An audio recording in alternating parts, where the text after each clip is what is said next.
All right, Dave, we've spent a lot of time, and everybody's spent a lot of time talking about the offense of the Seahawks for good reason. We don't know who the quarterback's going to be.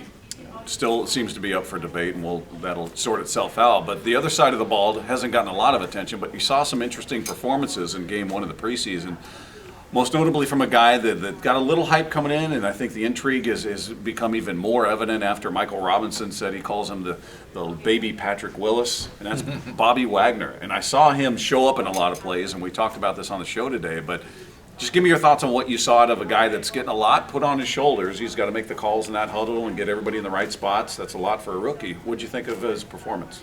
Well, just like Russell Wilson, I'm always impressed when I see a rookie have poise and look like he's in control. It's almost like he's back in college, you know. I don't know what's going through his mind, so maybe there's some things out there that kind of threw him off, but it certainly didn't look like it. Yeah, Bobby Wagner looked like he fit right in that defense and really fast. He had a really nice tackle, took on some blocks really well. Made some little mistakes, you know, that you see rookies do, but you know, other than that, I thought he showed very well. And if there's a question as to whether or not he can handle it once the regular season starts, I think he went a little bit of a distance to answering that question. Now, does he have enough around him to kind of compensate for maybe some of the shortcomings or some of the mistakes you were talking about with that secondary being who they are and as efficient as they were, and the defensive line looked very good as well? I mean, are they going to be able to kind of cover up or have a little slack there for his learning curve?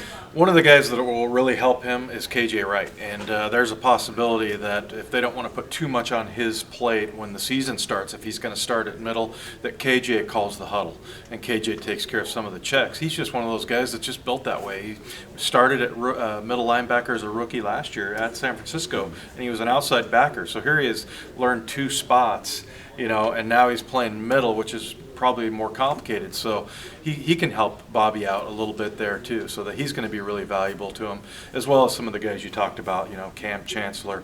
Your safety is another guy you usually talk to. And then the big D lineman in front, you just sort of hit them on the butt. You know, they're like cattle. You know, if you had a cattle prod, that'd be good. Just move over a little bit.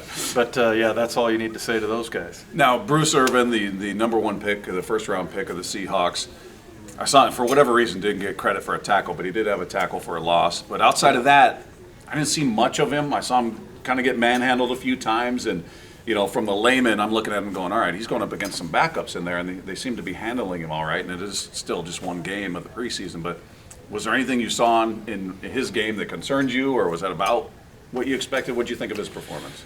I think sometimes the game doesn't set up for you to necessarily make plays, and that was probably wasn't put in a lot of situations where they planned on using him anyway.